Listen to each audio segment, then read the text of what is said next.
నేను ఇంకొక మాట మీకు చెప్తా.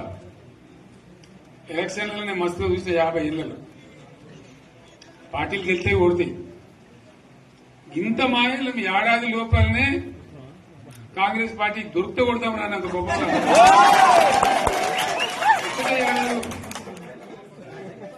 ఇంకా వాళ్ళ పొంద తెలివికి నిన్న వారి పార్టీడే మంది పెట్టలు అదేందో పోలింగ్ పెట్టిన వాడు చూసిరా మీరు? ఆ పోలింగ్ పెడితే 70% మనకు వచ్చింది, 30% మనకు. వాడు పెట్టింది మనం పెట్టింది కాదు. 75 ఇది పరిస్థితి. అదే నేను ఏమంటున్నా అంటే ఫామ్ హౌస్ అంటే ఏముంటది, వారి ఉంటది, మాకు ఉంటది, అలా ఉంటది. కాంగ్రెస్ వాళ్ళు ఎంత మంచి చేస్తే పారబడి తవ్వచ్చు కూడా లంగత దీన్ని ఫామ్ హౌస్ అని మనం బదనాం చేసి అంతే కదా.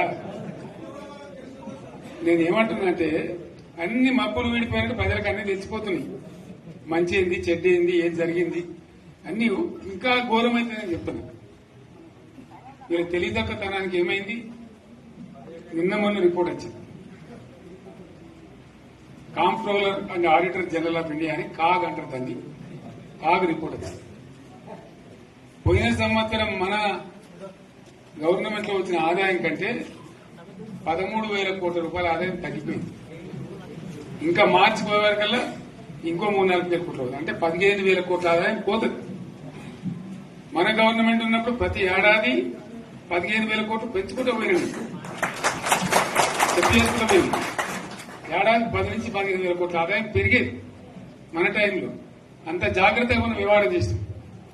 ఇవాళ ఉల్టా 15,000 కోట్లు పడిపోయింది. ఇంకా వాడేమిస్తాడుగా? ఇంకా ఇస్తారా? ఇంకో 4-5 నెలలైతే జీతాలే కష్టమైంది. దొడ్డు అందరు పెండింగ్ పెట్టి రిటైర్ అయిన దొరకలు పైసలు మీరు దొరుకుతారు కదా పేపర్లలో.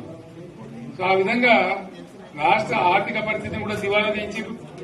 ఇవాళనేం కాదు, 100కు 100% ఇప్పటికే ప్రజల నిర్ణయానికి వచ్చారు. డెఫినెట్ గా రాబోయే గవర్నమెంట్ మనదే అని అనుమానం కూడా అవసరం లేదు.